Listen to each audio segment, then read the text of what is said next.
Yeah. So the session is being recorded. Use chat for ideas and questions. We encourage everyone to talk between meetings. Use LinkedIn or the Meetup page to do so. And please always send us feedback and suggestions about what we can do better. How can we make this more engaging for everyone? The next book is PMBOK version 7. I will be sharing dates towards the end of this meeting. So with that said, should we do some introductions or should we leave introductions? Well, let's do some very quickly. I am Nicholas Lambrew. I don't know which camera I'm looking at.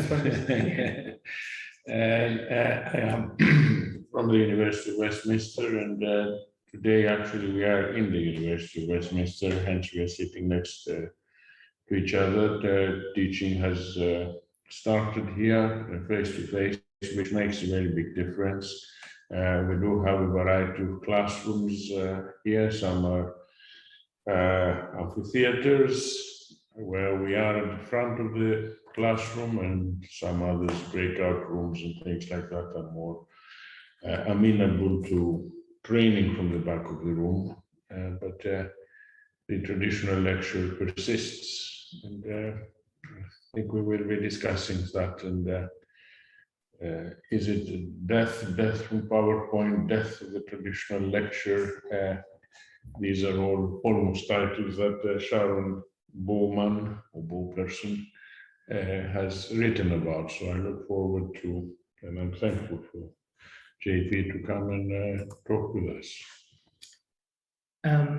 Okay, and hi everyone, I am Himanshu Jain. I'm also a lecturer here at the University of Westminster. I'm also a short courses trainer, which is the major part of work that I do.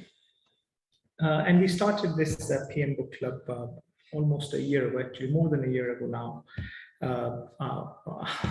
As Nick was saying, that this is the child of the lockdown. But we've had some good times, some good books we've read in the last year, and here we are. If anyone would like to introduce themselves, please feel free to do so before we move on to our speaker this evening.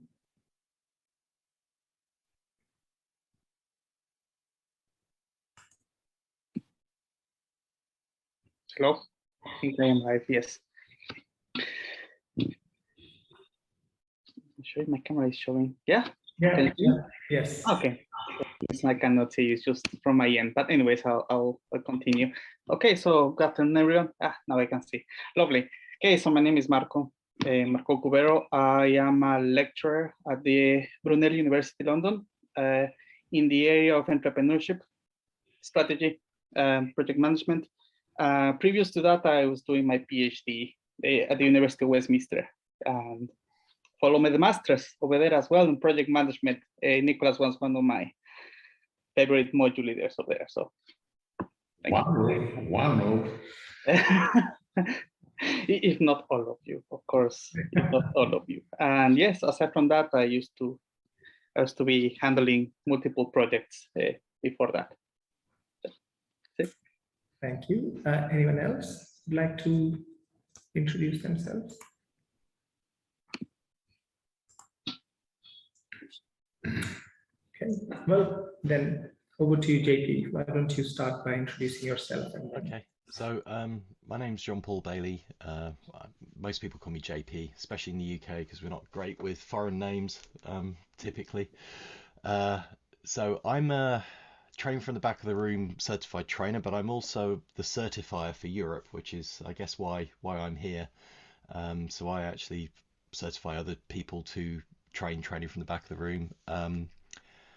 I also do a fair amount of corporate training, specifically or primarily in the agile space, because one of the other things that I do is I'm an agile coach and business agility consultant as well. So that's other stuff that I do. And I work for a company called Actinio Consulting, which I'm a partner in. So it's a little bit of background for me. my additional background. For many years, I was a software engineer, been a development manager, and all that kind of stuff, which is how I got into the agile space. And I trained with Sharon in Sacramento. I think it was around 6 years ago now, 6 or 7 years ago. So I've been running the course in person, and since the pandemic, I was part of the team that actually built the virtual version of it. So hopefully I'll be able to answer whatever questions that you have. Just bear in mind I'm not actually the author, so I do know Sharon well, but there's only so much I know based on what she said. So Thank you, JP. Yes, I mean, generally we would have the author here, but Sharon's not well, and she has actually deputized you, so we will expect you to. no pressure. Let's crack on. And yes, so if anyone has any questions, please raise your hand and all that. But let me sort of try and assist, because this is an agile, essentially, way of working and teaching, and it does say in the title, for example, training from the back of the room. I'm not sure how intentional that word is as opposed to teaching from the back of the room, or is teaching a banned word, because we have classes of 150 students, and we have classes of 12 students and all that, and I'm not sure where the back of the room is sometimes. Sharon is making the point, and has been quoted many times, about content, and we shouldn't be just about content delivery. But my question then is, this is a long question already, when is the content, who delivers the content if we don't, essentially? So how does the whole thing work, the back of the room? For me, an old fogey here, who has been teaching from the front, and with a lot of PowerPoints, actually sometimes too many, I agree. So I'm picking apart that there were a bunch of things there. So I heard that there was a question about why it's training from the back of the room and not teaching from the back of the room. I also heard there was a question around, I suppose, given the size of some of the classes that you're dealing with, how you make that work. And was there something else, Nicholas? Sorry, there were a couple of 2 or 3 questions in there. Sorry, my apologies. I rambled along and okay. had many question marks. Let's start with the first one, and then I'll remember what the third one was. So, as far as I'm aware, I don't know how intentful that is. I know Sharon's background has been she was actually a teacher originally, and then became a corporate trainer. Whenever we're talking about training in class, teaching in class, we use the words interchangeably.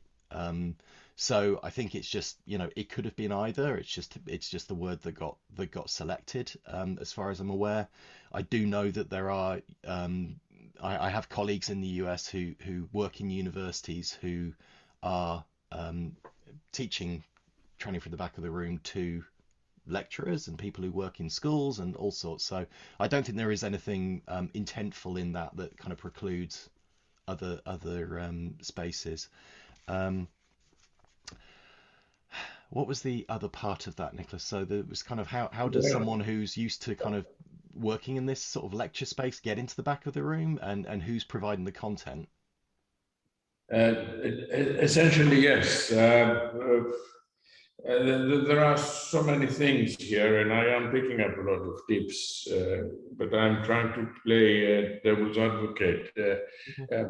Let me try. You had a journey which you have discussed, because you have discussed that online, that you read the book, you were impressed with the book, and then you actually you trained other people using the concepts of the book.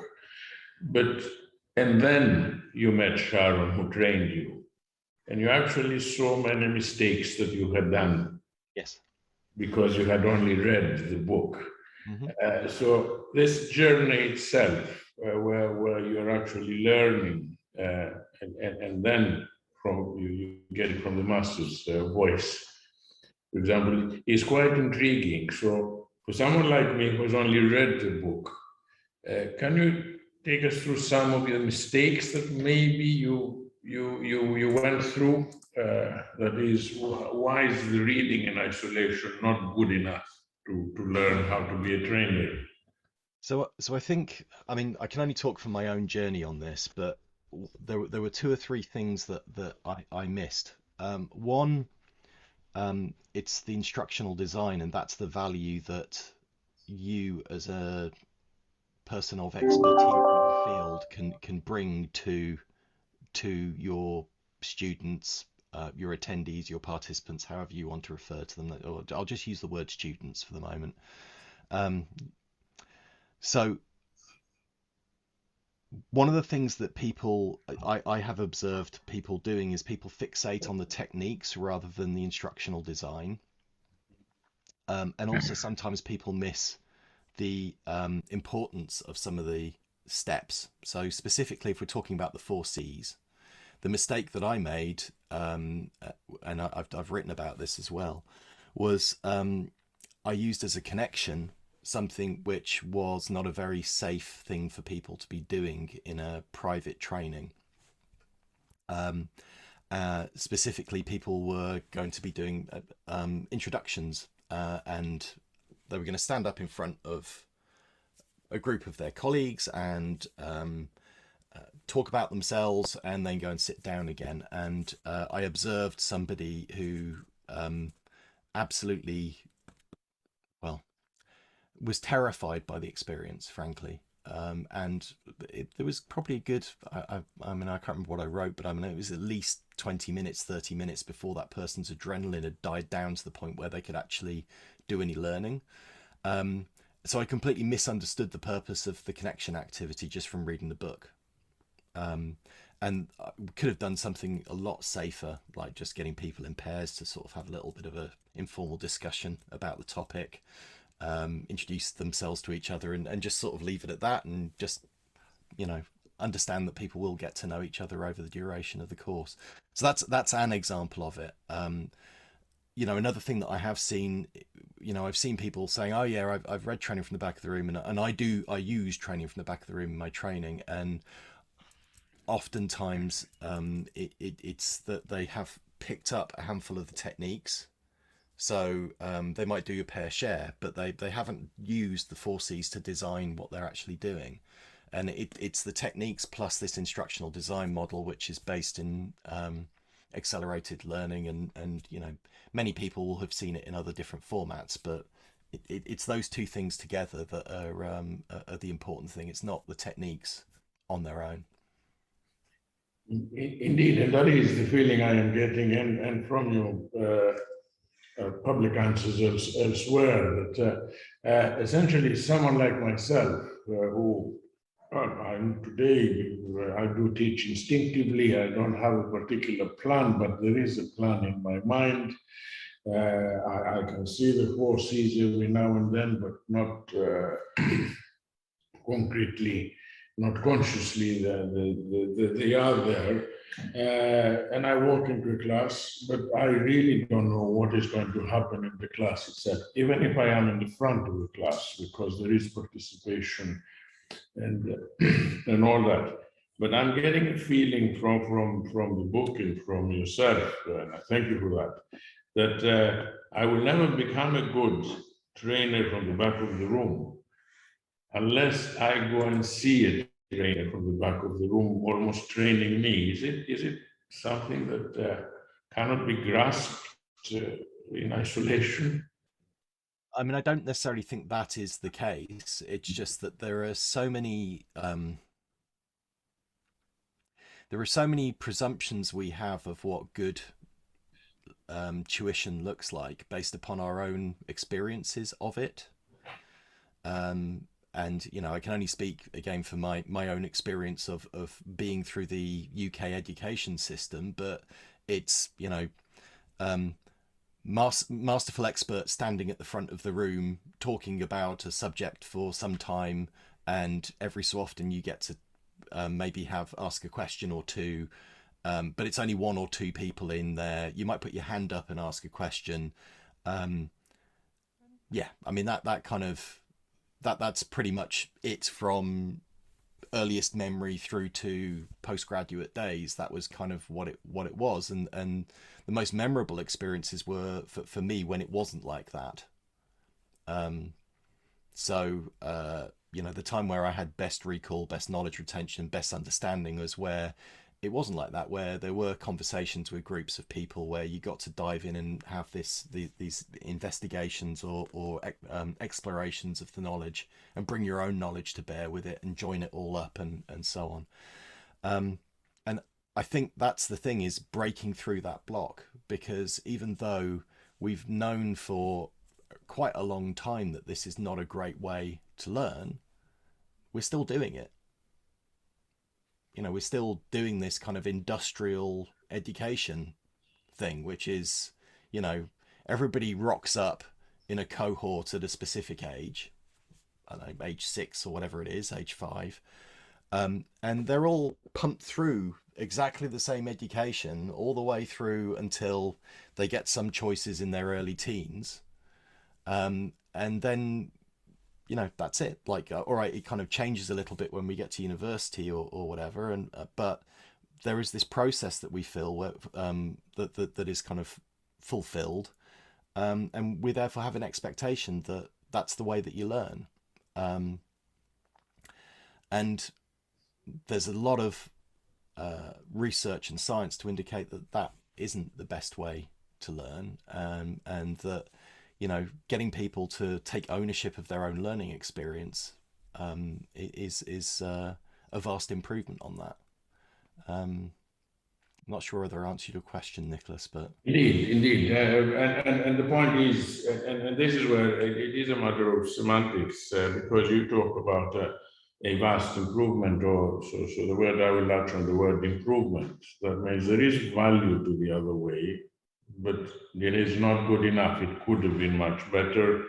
Getting in all our senses, for example, instead of just sitting and listening, is in itself neuroscientifically proven nowadays.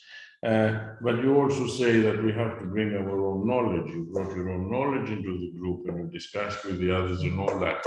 And my question is, where did that knowledge come from in the first place that you had to bring it in? Because if we are all knowledgeable and we're all, Agile has always done that, it has assumed that everybody around actually knows what they're doing.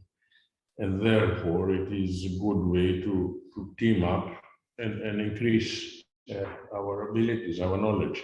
But somewhere the knowledge has to come in the first place. I'm not advocating we're going to tie down the children and teach them until they learn everything by rota. We do not do that anymore. I hope we don't. So that's what I'm saying. There's somewhere you have to get the knowledge in the first place, or the experience for that matter.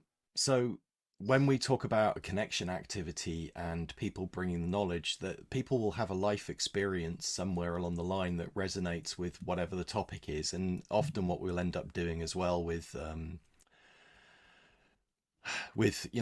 class which has been designed using training from the back of the room is we start off with some warm-up activities where we're prepping them with some light reading or maybe some videos to go off and watch and that kind of stuff, which we then start off with people discussing the topic, what they've learned about the topic, what they already knew about the topic. That then would be a connection activity.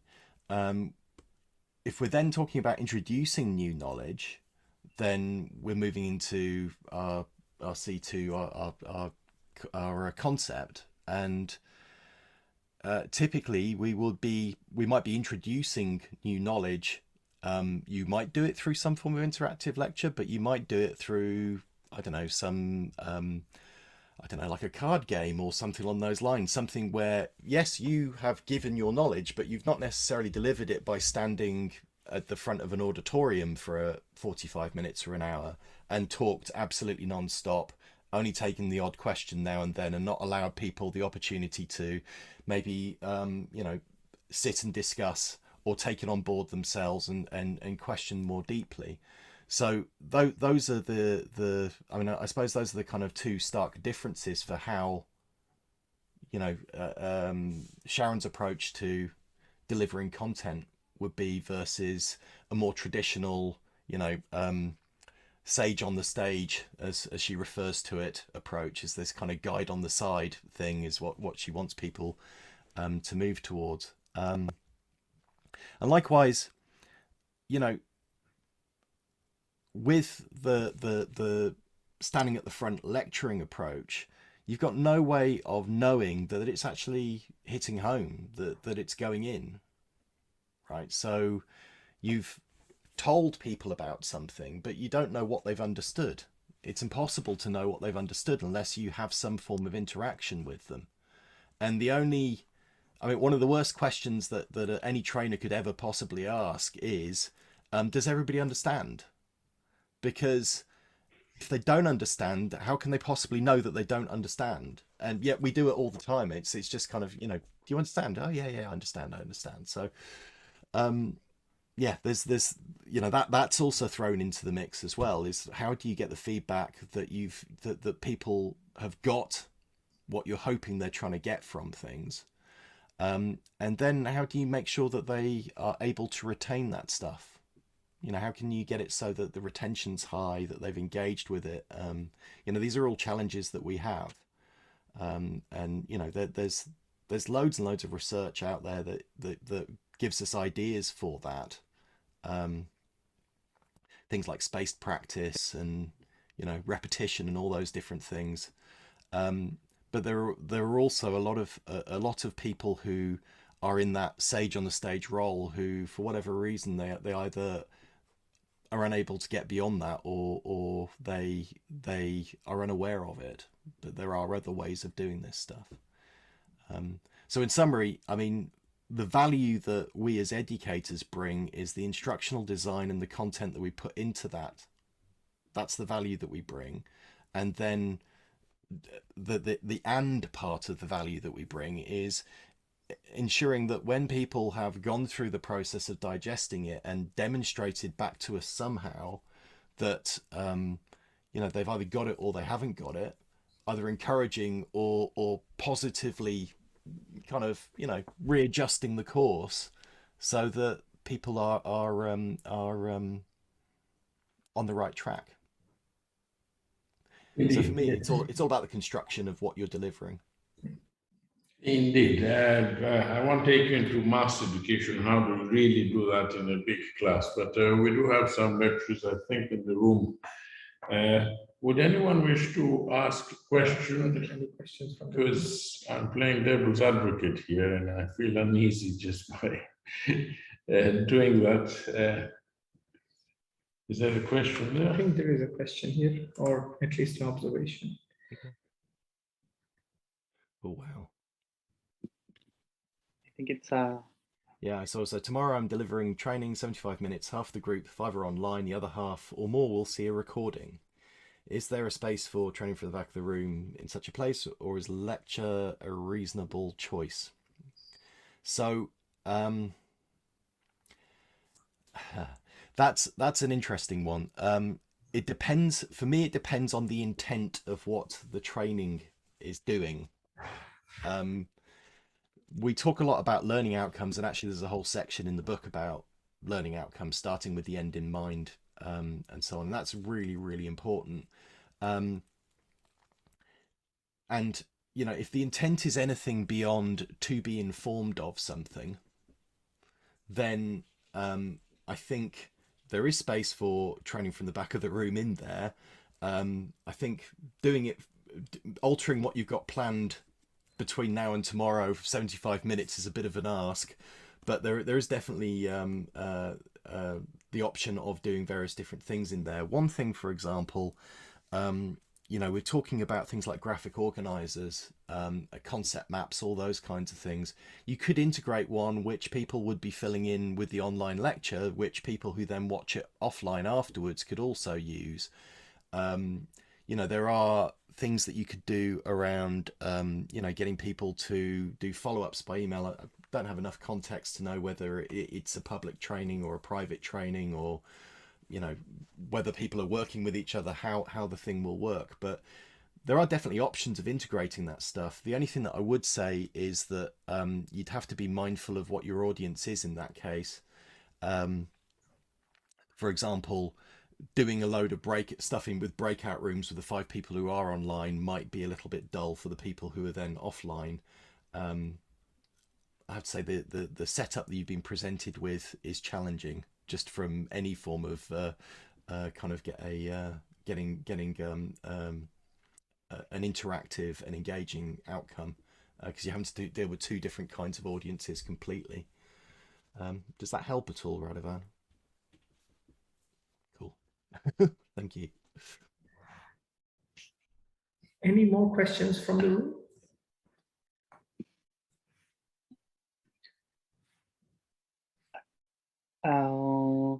I think there's another question in the chat, or I can proceed.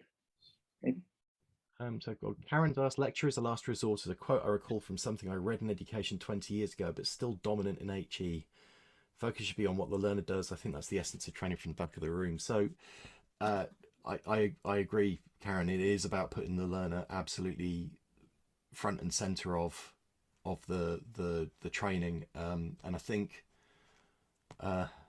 Sharon's got this great thing. She talks about Maslow's hierarchy of needs, and she said, you know, we've got all the kind of different needs to survive and get water and all of that stuff, and you know, there's also the need to lecture in there. There's this kind of need for us to feel useful, and I think that's what we're seeing there. Is we still see it as the dominant thing, because it feels good to feel needed and feel wanted and be that kind of sage on the stage, for sure. So I'm not sure whether that was a question or just an observation, Karen. So I think it was the latter. Is that correct? Hang on, I'll try and unmute and join us. Yeah, apologies. I literally just came off another meeting and had to stretch my legs. Yeah, it's more an observation. It just staggers me that we've known this for so long, and yet we still insist on making our world all about the teachers, not about the learners. I thought COVID was going to provide some opportunities for actually really having to rethink that with the shift to online. But the fact that somebody's still asking, and the hybrid, of course, is really raising the question, but the question is the wrong question, really. I think you always need to think about what is I've learned this from analysing the way I learn. It's, occasionally you have an excellent lecturer that entertains you, inspires you, or does something that touches your values. But there aren't many of us like that out there, and it probably lends itself some to more disciplines than others. But in terms of actually facilitating learning, the lecture really is the worst possible way of trying to do that, because just passively sitting there soaking stuff up, it's just a non-starter as far as I'm concerned. We still have to do it. We're still in higher education, our timetables, we're timetabled to lecture, and it's just abysmal. And as another interesting problem with that as well is, now I heard this talked about in connection with, I think it was something in the medical sciences, which we're just sort of working our way into, but being a doctor isn't about sitting in a classroom. So if you take, and this is true about when I teach in the business area, and business people, it's not about sitting in a classroom just listening to other people. So if we do that with our students the moment they come through the door, that's what they get this idea that education is all about. Part of the reason I hear about why we don't want to stop lecturing is because the students expect it. Well, they expect it because that's what they get from day one when they arrive at the university. If we could actually put them, and we have done this actually, not necessarily on day one, but got students running real projects. I teach project management, so the sooner I get people actually doing real projects and recognizing that that's what they're doing, the more they're going to learn about managing projects.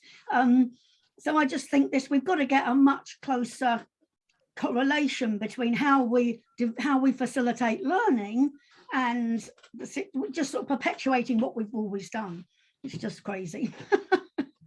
And I think I agree completely, Karen. I mean, one of the things that we have to do a lot is simulations when we're doing agile training and so on. Because if we turn around to people and go, "Oh, limit your work in progress," and you'll be fine. People, it's just so counterintuitive, because whenever you've wanted to kind of get more stuff done, it's always like, well, do more stuff then, right? So that's kind of the way that people look at it. So you've got to experience that stuff to really shift your mind.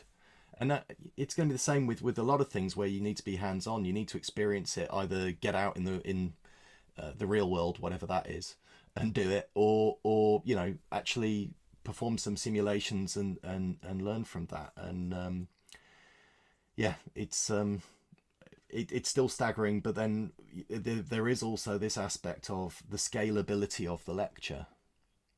It scales massively. It scales fantastically well and massively. So there is also an element of economics at play at this, and there's also an element of convenience. And I loved your thing about, well, it's what students expect. I don't know whether that's the case or not. I've had that leveled at me quite a lot about the content in this book in training courses. People expect me as the trainer to stand at the front and be all knowledgeable. So how does this work for me? That's kind of a thing that gets put back, and I don't know for a fact whether it's true or whether it isn't true, but I also think there's an element of cognitive dissonance on behalf of the person digesting the book there. That's I'm just trying to figure this out, and this is my initial response is, well, what about me? Where do I fit into this process? Yeah, and I don't mean this in any way disrespectfully, quite the opposite, because it's been the source of great innovation. Human beings are fundamentally lazy. So I think partly it's about the messages and the expectations in society and what we're telling students our university education is all about. Partly it's that, but it's also about the fact, well, it's easier for a student just to sit there and let somebody else do all the hard work than it is to actually get up and do something. But it's about what you put in and what you get out, isn't it? The more you put in, the more you'll get out. But actually trying to get that message across to our students is hugely challenging. Yeah, I mean, I'm only saying that because that was a real shock to me when I came into higher education. I tried to do things differently, and that's what came back at me. I wasn't meeting the students' expectation for a lecture because they didn't. It's asking too much of the students to expect them to actually do something to learn. So yeah, that was a very steep learning curve for me. Then actually, and I feel it's taken the whole industry more than 20 years to actually start to take that seriously. And we still talk about student-centered learning, and we're still not doing student-centered education, and we're still putting the teachers at the center of it. And you're absolutely right. There's a lot of dynamics at play there. Yeah. Thank you, Karen. Marco, are you going to ask something? Well, first I want to say amazing discussion over here. So far I've been listening, it's very, very insightful. I would like to say, well, I was pretty much interested in the part on regarding, for example, the concrete practice. And this is pretty much falls in the area that we were discussing previously, that we have a classroom, we give the students some type of tools or methodologies or software or whatever it is that they're going to use in order to implement a certain type of knowledge. And they go right into it. But if we think about, for example, in regards of the development of a module, for example, if it's not just a workshop, an entire module, a 12-week module, and then it's more about the thinking, for example, what's the most appropriate way to deliver these practices, taking into account the whole situation that happened due to COVID. That students, they have reduced their attention lifespan a lot because they were forced to hear lectures online and everything like that. So it's just more about asking how to pretty much adjust to this short span that students have at the moment for this specific part of the processing, which is the concrete practice. And yeah, that is pretty much I want to hear your opinion about it. Okay, so I'm just writing the question down so that I've captured it correctly. So what is it about short attention span and concrete practice that's the problem? I don't have experience of what you're describing, so can you provide a little bit more context with that for me, please? Yes, absolutely. For example, before the whole COVID-19 pandemic, I mean, students were able to possibly sit in a lecture and hear the lecturer for around 30 minutes, 45 minutes, and they will grasp most of the knowledge. But then because of the whole pandemic, because everything happened and everything, a lot of students were forced to attend lectures online, the attention span of students got reduced. Because due to distractions, due to mobile applications and so back and so forth. So now that they're coming back to universities to learn these new practices again, then sometimes we are finding out that students are having a problem to sit in a lecture for a lengthy amount of time. Mm-hmm. So, and that's why I was very intrigued about how to implement this practice, for example, in concrete practices, give the students the tools and the technologies or the software to implement some core practices in whatever we want to teach. So this is about people now coming back to in person, having got used to, I suppose, consuming the lectures in an online way, maybe kind of in their own time, in little bursts, however they want to do that. So they've got out of this idea of being in a space for an hour or 40 minutes or whatever it happens to be.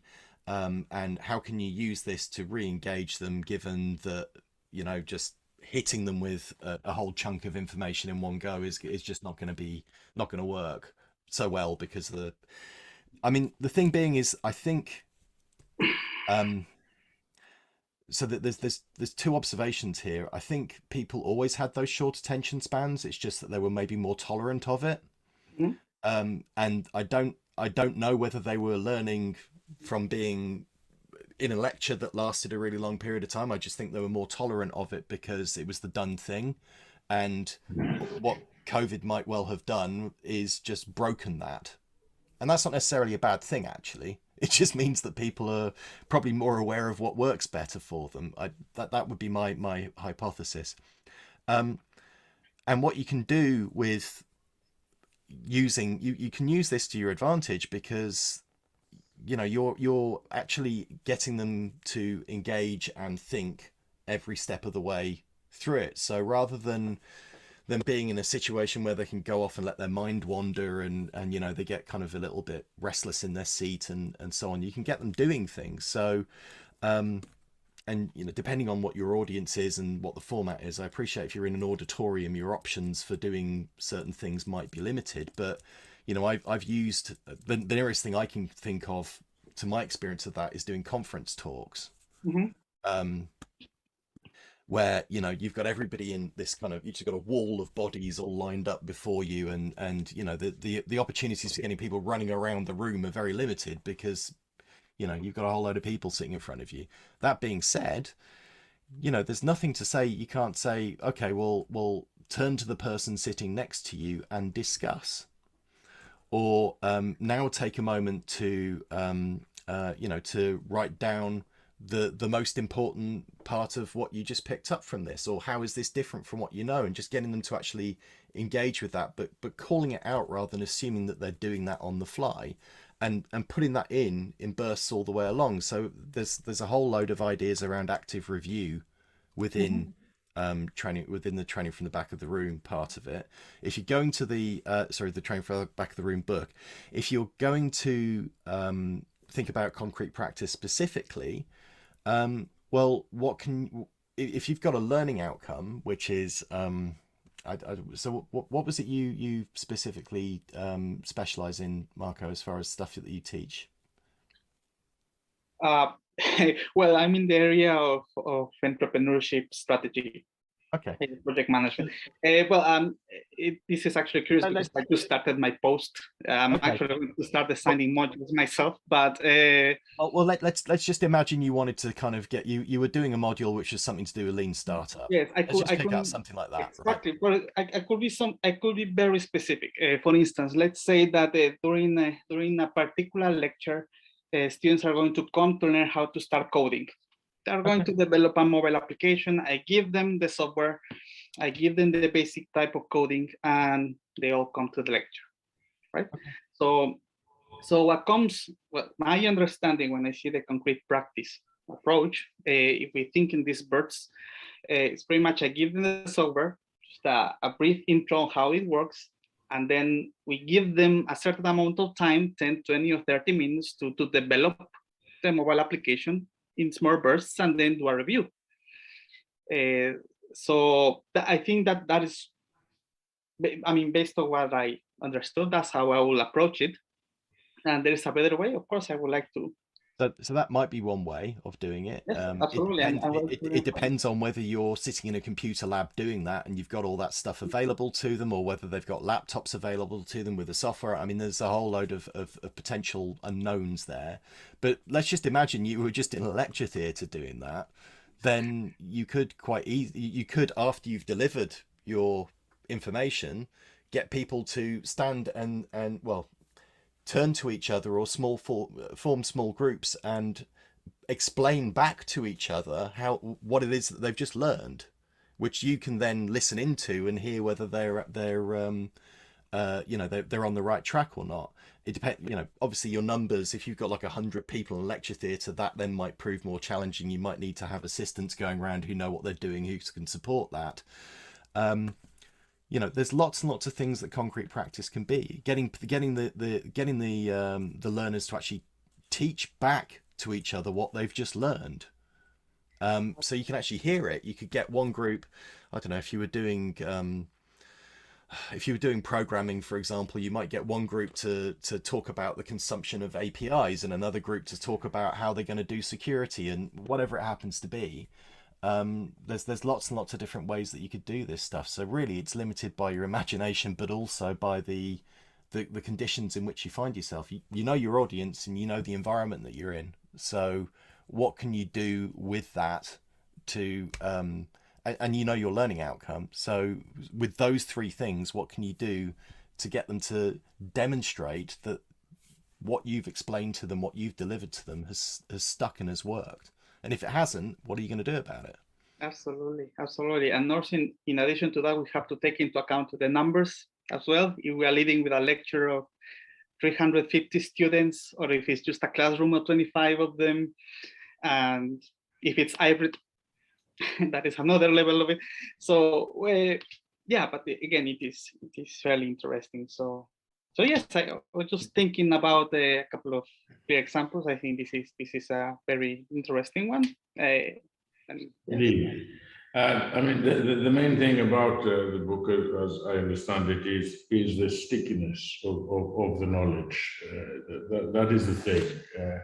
If you hear someone just talking about something, however mesmerizing they may be and all that, the knowledge, it may impress you, but it will not stick. And somewhere you need to practice that. And my understanding of the whole of Sharon's work is essentially making us actually practice while we're in the classroom the knowledge, as opposed to practicing it outside the classroom, which is, I think, what the other lecturers are thinking of, that there's a lot of work done outside the lecture room, and the lecture room is almost a one-way delivery system.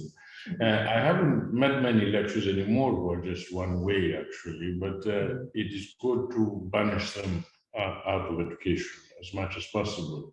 And I think the book expects students to have a shorter attention span anyway. I mean, there is one of the trumps in the book is shorter trumps longer. See, the book is actually advocating keep short chunks off.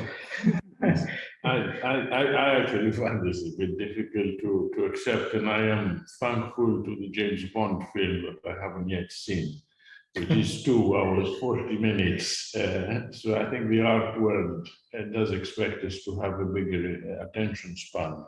What, the one thing that I will say though is it isn't 1 2 hour 40-minute scene. Indeed, indeed, yes. And this is the thing, you know, yes, if you're looking at commercial television, there are certain things that are set up with it, but the BBC doesn't have adverts. However, you will never get a scene which is lasting for a really long period of time. There's always a shift of interest somewhere along the line. So you know, that would be another way of looking at it. You know, but people do crave you know, crave that kind of fast fix of things. I mean, I remember like one of the very first times using the internet kind of a long time ago, and you know, getting stuff loading up, and it was almost like kind of back in the days of the first home computers where you'd put a cassette tape in and you'd see the lines drawn, whereas now you just get an image straight away.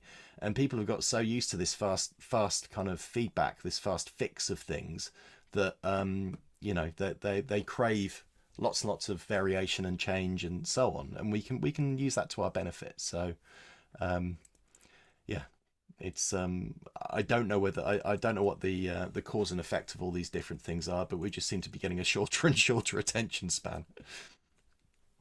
Yeah, and we are using it to our advantage, to the learner's advantage. I think it's one of the main deliveries of this lovely little book, because it is about all our senses. It is about us talking, almost touching each other, standing up, sitting down, not having rows of lectures where you cannot. Sort of designing. I remember going to other countries to design classrooms, and the first thing we told them is don't fix the chairs and the tables, and they're actually unmovable, and that in itself was a big thing. Just let the room be free. And the other book that we did, designing workshop.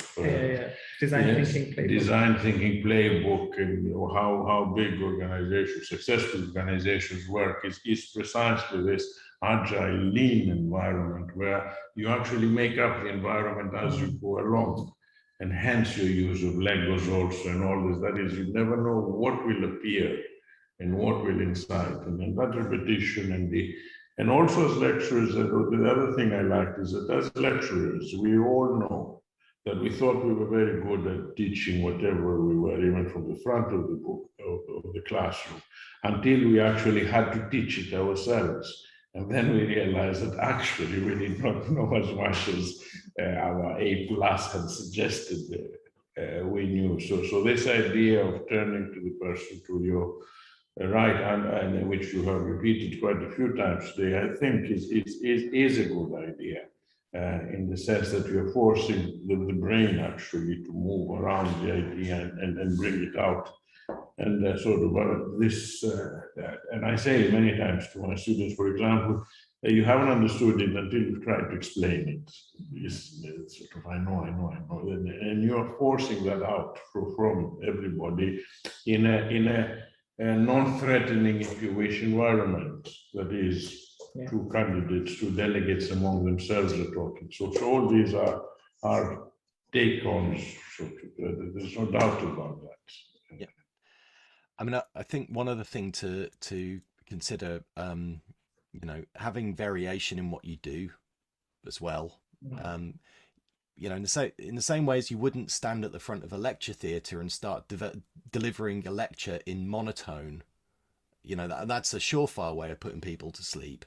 So, you know, the additional step to that is how can you vary the activities, what's happening, and so on. So it's another one of the trumps, one of the brain science principles is this idea of things being different, because, well, you get things like the reticular activating system. So this kind of your autopilot, the thing that makes you kind of not crash whilst you're driving on a motorway whilst bored, that sort of thing. If you get that kicking in a classroom, then learning is just gone. So, you know, how can you make sure that you keep on stimulating people?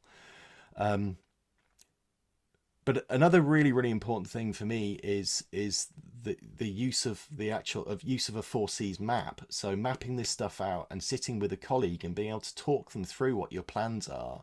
And we do this all the time, just within our organization. It's incredibly powerful to visualize what your lesson plan looks like and play around with the bits and just see what the flow is. And even just talking somebody through it, the design process of doing it is incredibly powerful. So, you know, if you are wanting to try an idea, then even just mapping it out like that and having it visual rather than necessarily having a visual representation of it rather than necessarily just like bullet points or a Word document or whatever. There's something about it that's a lot more engaging if you do that. So that would be another thing that I would recommend people have a go at if you're thinking of trying this for your planning lectures or modules or so forth. Indeed, and almost doodling, that is, visuals are very nice.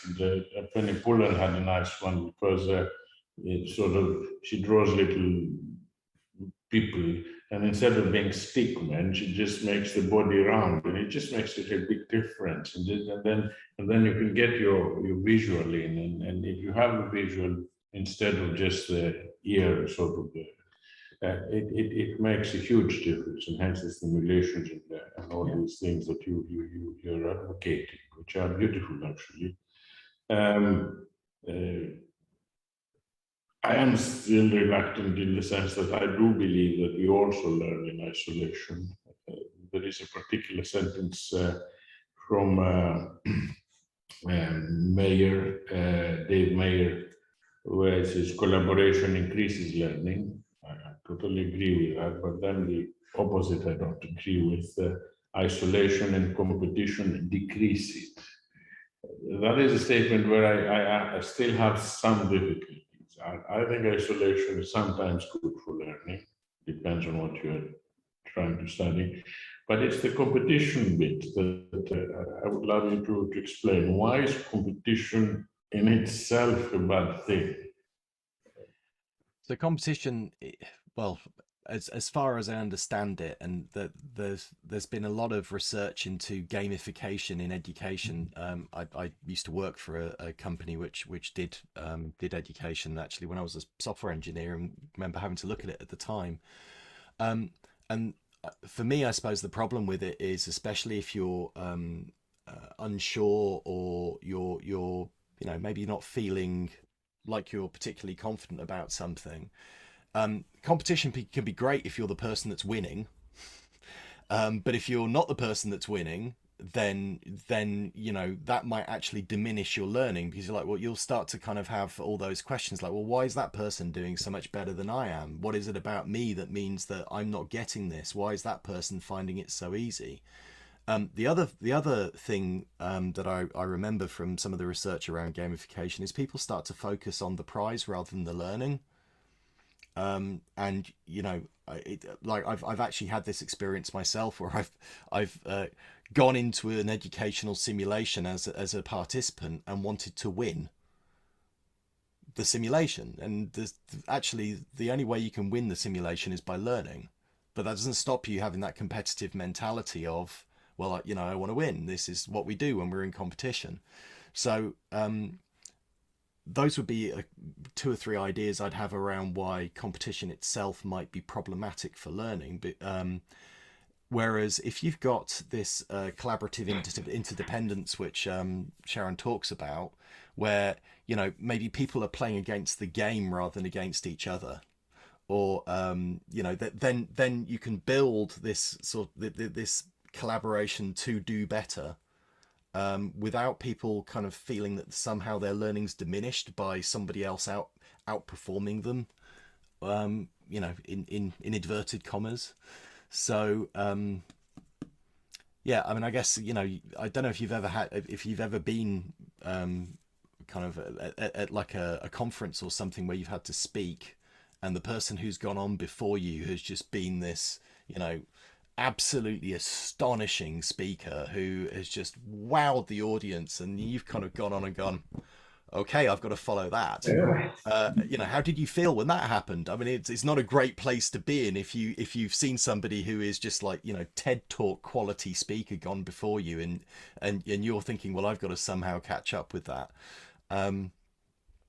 It's the same with learning. If somebody is absolutely knocking it out the park all the time, then the people around are going to be questioning their own competence and, you know, their own safety and so on. So that's why I'd be less inclined to go with the idea of having competition, especially in knowledge acquisition. You know, having like a little fun game where it's the entire group against the game, that's a different thing, but that's a much safer place to be than having people playing off one against another, in my opinion. You need to make a distinction between engagement and learning. I mean, I agree with you. Many of those challenges exist, but also to some extent, it's a function of a classroom situation. This is what one of the great potentials we saw of technology enhanced learning was that before that, well, I can see you're smiling, you probably know this already. With any classroom situation, you get a class of kids, half of them will always be below average. So you've always got that demotivating factor. What technology offers, of course, is the ability to personalize and individualize feedback and so on and so on.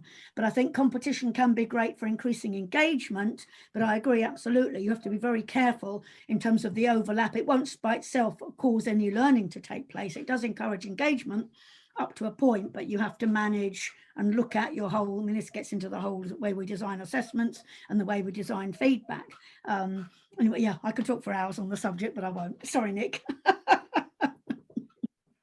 Yeah, just that there is a great, I can't remember where I read this and exactly what the stat is, but they when they've surveyed people to find out how many people are above average driver, you will always get more than 50% think they're an above average driver, which is blatantly impossible. So you know, I think it's one of those things, you know, I'm not one that would, I don't feel very comfortable having wild amounts of competition, like pitting learners against each other as a learning experience. I don't think it's whilst it can be engaging, it can also be very off-putting and demotivating for the people who are not winning, and it might provide the wrong focus for the people who are winning, because then it becomes about the winning, not the learning. If you're not, yeah, and also when you talk about subjects that become practical, and I still remember the story one of our deans told once. He said he was in a lift with some nurses, and they were sort of talking about their grades, and like one got 38, but she was going to be compensated at 40. He said, "Would you really want a nurse treating you who got less than 40% of the curriculum or whatever right?" I mean, there's something to do with when we're talking about skills like those many of us teach here, project management and practical things. We've really got, this is where there's a great deal of tension, I think, between the world of academia. It's not just about transmitting knowledge and expecting students to recite that back to us. When you talk about the application of it, we really need to start looking at the whole way we assess that and about competence, how that fits with competence, because I say that's almost the reverse argument to the one you were just making. Thanks, Karen. Well, we are just on top of the hour now. Are there any last questions in the room for JP before we close today's session? Okay. If there are, and JP, many thanks for coming and very patiently answering all of our questions. You know, it has been a good experience actually reading this book together, especially with Nick, and having these discussions. I think last time we had a really good discussion around how we can apply 4Cs in university education. So it was great. Thank you once again for coming. For our fellow book club members, the next book that we are doing is the PMBOK Guide, 7th edition. We are starting it next week, so please come along if you have the book. If you are a PMI member, then access the book online, and we will be, I think we'll have fun with this one, Nick.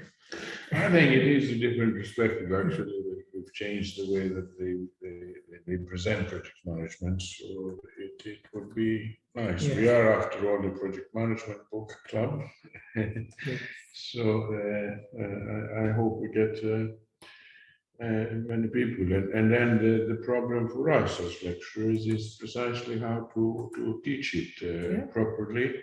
And hence the ideas of training from the back of the room will become important in themselves. That's the whole point. And I'm thankful for the tips and the reminding me that I should not be talking until everybody is asleep.